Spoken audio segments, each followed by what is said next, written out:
El relator oscuro te da la bienvenida a una de las historias más espeluznantes y fascinantes del Caribe.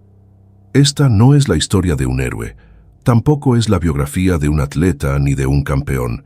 Esta es la crónica de un hombre que convirtió las montañas de Puerto Rico en su reino de terror, que desafió al Estado durante décadas y que, paradójicamente, se transformó en una leyenda que trasciende generaciones. Su nombre real era Francisco Antonio García López, pero el mundo lo conoce por un apodo que hace temblar: Toño Bicicleta. Prepárate para adentrarte en las profundidades de un mito que nació del horror, que se alimentó del miedo colectivo y que terminó convirtiéndose en parte del folclore puertorriqueño. Lo que estás a punto de descubrir no son simples hechos policiales. Es la anatomía de cómo un monstruo real se transformó en símbolo cultural. Quédate hasta el final, porque lo que vas a escuchar va a redefinir tu comprensión sobre la delgada línea entre el terror y la fascinación. Francisco Antonio García López nació en 1943 en la zona montañosa de Puerto Rico, donde una infancia marcada por la pobreza extrema, el aislamiento y la violencia forjó lo que los psicólogos identificarían como un trastorno de apego severo. Las versiones sobre su lugar exacto de nacimiento varían. Algunos dicen que fue en Yauco, otros en Maricao, específicamente en el barrio Indiera Alta, y otros más afirman que vio la luz por primera vez en Lares. Esta incertidumbre sobre sus orígenes solo añade más sombras a una figura que desde el principio estuvo envuelta en misterio. Sus padres, Esteban García Medina y Antonia López Vargas, lo criaron en un ambiente donde la violencia doméstica y la desesperación económica eran el pan de cada día. En aquellas montañas inhóspitas, donde la civilización apenas llegaba y donde las familias se las arreglaban como podían para sobrevivir, Francisco creció observando, aprendiendo, absorbiendo la crueldad como si fuera algo natural. No hay excusa para lo que vendría después, pero hay que entender el contexto. En esas montañas se estaba gestando algo oscuro, algo que pronto sembraría el terror en toda la isla. Según testimonios recogidos por periodistas especializados en su caso, en tiempos más tranquilos, Toño decía ser adventista. Siempre le gustaba estar bien vestido, bien acicalado, y según quienes lo conocieron, era atractivo físicamente. Tenía ese carisma peligroso que atraía a las mujeres, esa fachada de hombre religioso, de hombre de familia. Pero esa máscara no duraría mucho. Lo que se escondía detrás era algo profundamente perturbador. El año 1968 marcó el inicio oficial del terror. Francisco Antonio García López, con 25 años de edad, asesinó brutalmente a su amante Gloria Esther Soto con un machete, decapitándola en un acto de violencia extrema. No fue un crimen pasional en el sentido romántico. Fue una explosión de violencia descontrolada, un acto que reveló la verdadera naturaleza del hombre, que hasta entonces había logrado mantener oculta su oscuridad. El machete es el arma del campesino, la herramienta del trabajador rural. Toño lo convirtió en su instrumento de muerte. Los detalles del crimen son espeluznantes. Los golpes fueron múltiples, certeros, brutales. Gloria Soto no tuvo oportunidad de defenderse. La escena del crimen fue tan horrible que los agentes que llegaron al lugar quedaron marcados para siempre. Las autoridades lo capturaron, lo juzgaron y lo sentenciaron.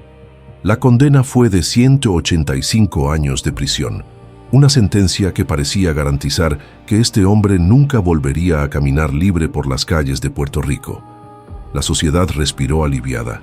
El monstruo estaba enjaulado, pero el sistema penitenciario de Puerto Rico estaba a punto de fallar de manera catastrófica. Solo 2 años después de su condena, en 1970, lo impensable sucedió. Francisco García López escapó de prisión. No fue una fuga espectacular con explosiones o túneles elaborados.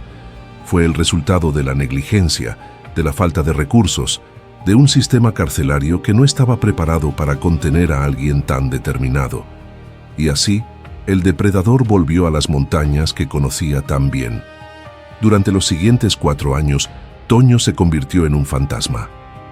Las comunidades rurales empezaron a reportar robos, asaltos, violaciones. Las mujeres tenían miedo de salir de noche. Los hombres dormían con machetes bajo la cama. El nombre de Toño Bicicleta comenzó a susurrarse con terror en cada bohío, en cada finca aislada de las montañas centrales. ¿De dónde vino ese apodo tan peculiar? Hay dos versiones. Una dice que se le conocía así porque se desplazaba en una vieja bicicleta por los caminos de montaña. La otra, que le pusieron ese nombre después de que robara una bicicleta en su juventud. Pero el verdadero significado del apodo trascendía el objeto físico. La bicicleta era silenciosa, ágil, rápida. Podía aparecer y desaparecer sin que nadie se diera cuenta. Toño era eso, un depredador silencioso que llegaba en la oscuridad y se esfumaba antes del amanecer. En agosto de 1974, un civil logró lo que toda la policía de Puerto Rico no había podido hacer. Capturó a Toño Bicicleta en una finca en el barrio Guaraguao de Bayamón. El fugitivo estaba visitando a una amiga en la propiedad de don Secundino Chimea, cuando fue sorprendido. Las imágenes de su arresto, fotografiadas por Juan Rivas del periódico El Mundo, muestran a un hombre que no parece particularmente intimidante. Pero detrás de esos ojos había algo frío, calculador. Lo encerraron en el campamento penal de Sabana Hoyos, en Arecibo. Le acumularon 77 acusaciones adicionales, principalmente por violaciones, incluyendo la de una menor de edad.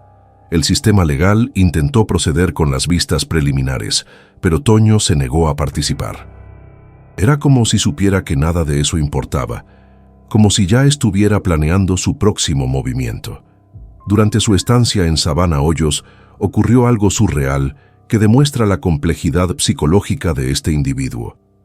En 1976, se casó con Evelyn Feliciano, una mujer considerada uno de los pilares de la Iglesia Bautista en Carolina. Ella lo conoció mientras evangelizaba a los presos. La ceremonia se realizó en la oficina del alcaide y tras el intercambio de votos, se le permitieron 30 minutos a solas con su nueva esposa. ¿Cómo pudo una mujer religiosa, dedicada a salvar almas, enamorarse de un hombre que había cometido actos tan atroces? Es uno de los muchos misterios que rodean la figura de Toño Bicicleta. En septiembre de 1981, Toño Bicicleta volvió a escapar del sistema penitenciario, esta vez por un agujero en la pared. El hecho de que un recluso con su historial pudiera escapar no una, sino dos veces, reveló las grietas profundas en el sistema de justicia puertorriqueño. La incompetencia había liberado nuevamente a uno de los criminales más peligrosos de la isla. Esta vez, su fuga sería mucho más prolongada. Esta vez tendría más de una década para sembrar el terror. Y esta vez, sus crímenes alcanzarían niveles de crueldad que superarían todo lo anterior. Durante los años 80, Toño Bicicleta se convirtió en el enemigo público número 1 de Puerto Rico. Pero no fue hasta 1984 que demostró cuán audaz y despiadado podía ser. Irrumpió en la casa de Gilberto Pérez Valentín, alcalde de Maricao, robando monedas de plata, comida, un machete, una linterna y una pistola Smith & Wesson, calibre .45. Entrar a la casa del alcalde no fue solo un robo, fue una declaración. Nadie puede detenerme, ni siquiera la autoridad más visible del pueblo. Pero lo peor estaba por venir. El año 1987 se convertiría en uno de los más sangrientos de su carrera criminal. García López asesinó a su padrastro Antonio Caraballo González, de 83 años, e intentó quemar el cuerpo. El anciano no representaba ninguna amenaza para él, pero en la mente retorcida de Toño había cometido alguna traición imperdonable. El asesinato fue brutal y, según algunas versiones, lo descuartizó. Su propia madre, Antonia López Vargas, logró escapar de la escena del crimen horrorizada. Esa misma noche, Toño se dirigió a Lares. Su objetivo era su tío materno, Pablo López Vargas. Le prendió fuego a la casa por debajo y cuando el hombre salió corriendo para ponerse a salvo, Toño ya lo estaba esperando afuera y le disparó. la premeditación, la frialdad, la ausencia total de empatía. Estos crímenes revelaron a un hombre que había cruzado completamente al lado oscuro de la psique humana. ¿Por qué mató a sus propios familiares? Según las investigaciones, Toño sospechaba que estaban cooperando con las autoridades, que compartían información sobre su paradero. En su universo paranoico, la traición solo podía pagarse con sangre. Ni la edad, ni los lazos familiares, ni décadas de historia compartida importaban. Solo importaba la supervivencia del depredador. El 31 de enero de 1988, Francisco García López cometió uno de sus actos más despreciables. Asesinó a Luis Enrique Rodríguez y secuestró a su novia de 14 años, Dayana Pérez Lebrón. El joven Luis no tuvo oportunidad. Toño lo eliminó con la eficiencia de quien ya había quitado muchas vidas. Pero su verdadero objetivo era Dayana. La adolescente quedaría cautiva durante 8 años. 8 años en las montañas, escondida del mundo, prisionera de un depredador. Toño la violó repetidamente y la obligaba a dormir con los pies encadenados. Para ella, cada día era una pesadilla sin fin. No había escape, no había esperanza, solo la voluntad de sobrevivir un día más. El testimonio de su hijo Toñito, en una entrevista que se volvió famosa, reveló otro detalle perturbador. Su padre había secuestrado a familias enteras, incluyendo esposos, esposas e hijos pequeños. La magnitud de sus crímenes era difícil de cuantificar. ¿Cuántas víctimas hubo realmente? ¿Cuántos crímenes sin resolver se le atribuyeron erróneamente? El problema era tan grave que algunas personas comenzaron a hacerse pasar por Toño Bicicleta al cometer delitos, sabiendo que él cargaría con la culpa. Durante esos 8 años, Dayana vio cosas que ningún ser humano debería presenciar. Vivió en cuevas, en casuchas abandonadas, siempre moviéndose, siempre huyendo. Toño conocía cada rincón de esas montañas. Sabía dónde esconderse, dónde encontrar agua, cómo evitar las patrullas policiales. Era un maestro de la supervivencia, pero también era un monstruo sin redención. Durante más de una década, las autoridades de Puerto Rico persiguieron a Toño Bicicleta con todos los recursos disponibles. Se gastaron millones en su búsqueda. Se movilizaron cientos de agentes. Se establecieron retenes, se peinaron las montañas, se siguieron miles de pistas. Pero el fugitivo siempre estaba un paso adelante. Esta incapacidad del aparato estatal para capturar a un solo hombre creó una fisura peligrosa en la confianza pública. La gente comenzó a preguntarse, si no pueden capturar a Toño Bicicleta, ¿realmente nos pueden proteger? La frustración se transformó en algo más complejo. Una mezcla de miedo, fascinación y, en algunos sectores, una admiración perversa por su capacidad de burlar al sistema. La prensa amplificaba cada movimiento, cada rumor, cada supuesta aparición. Los titulares lo describían como el prófugo más escurridizo de Puerto Rico, como el sembrador de terror y pesadillas, como un psicópata sin remordimientos, y mientras más se hablaba de él, más crecía su leyenda.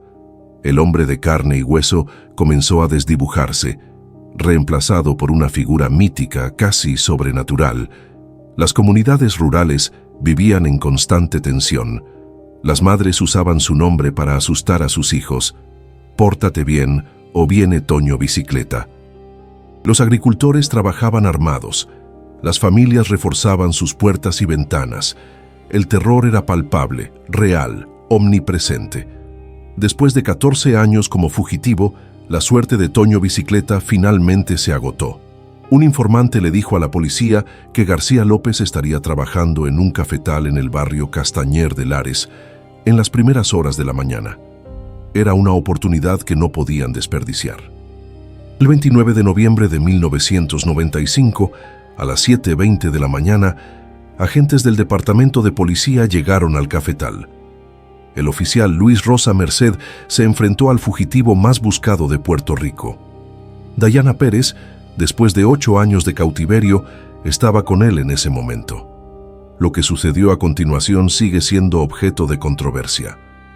Según la versión oficial del superintendente de la policía Pedro Toledo, hubo un forcejeo y Toño intentó atacar a los agentes con un machete, lo que obligó a Rosa Merced a usar su arma. El disparo fue certero, pero también brutal. Le disparó en los genitales. Toño Bicicleta se desangró lentamente mientras los agentes lo rodeaban. Muchos cuestionaron las circunstancias de su muerte. ¿Fue realmente un intento de arresto que salió mal o fue una ejecución extrajudicial? ¿Por qué no intentaron capturarlo vivo después de tantos años de búsqueda? Hubo reportes que arrojaron dudas sobre las circunstancias y surgieron sospechas de que pudo tratarse de una ejecución a manos de la policía. No hubo vistas senatoriales ni investigaciones definitivas sobre la conducta de los oficiales. El caso se cerró casi inmediatamente. Al entierro de Francisco Antonio García López acudieron alrededor de 3.000 personas. 3.000 personas fueron a ver el cadáver del hombre que había aterrorizado a Puerto Rico durante décadas. Algunos iban por morbo, otros por alivio, otros por una extraña fascinación. La fila para ver su cuerpo se extendía por cuadras. Dayana Pérez finalmente era libre. Después de 8 años de infierno, podía volver a su vida. Pero las cicatrices, tanto físicas como psicológicas, la acompañarían para siempre. Con la muerte de Toño Bicicleta, algo extraordinario comenzó a suceder. El terror inmediato se desvaneció, pero el mito comenzó a solidificarse.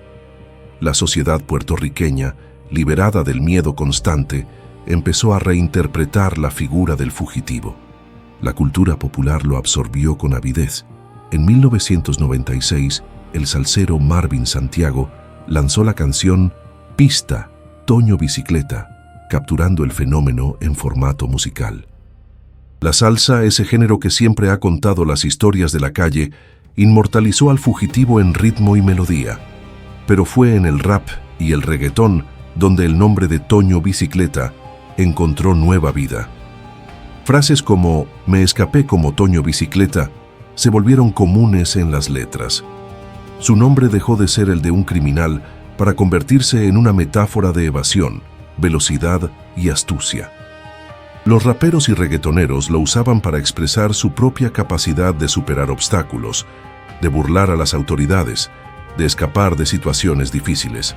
La literatura también reclamó su historia. Se publicó el libro Toño Bicicleta, Hombre, Mito y Leyenda, un título que lo dice todo. Ya no era solo un hombre ni solo un criminal, era oficialmente un mito y una leyenda. La sociedad había completado la transmutación alquímica, el terror se había convertido en folclore.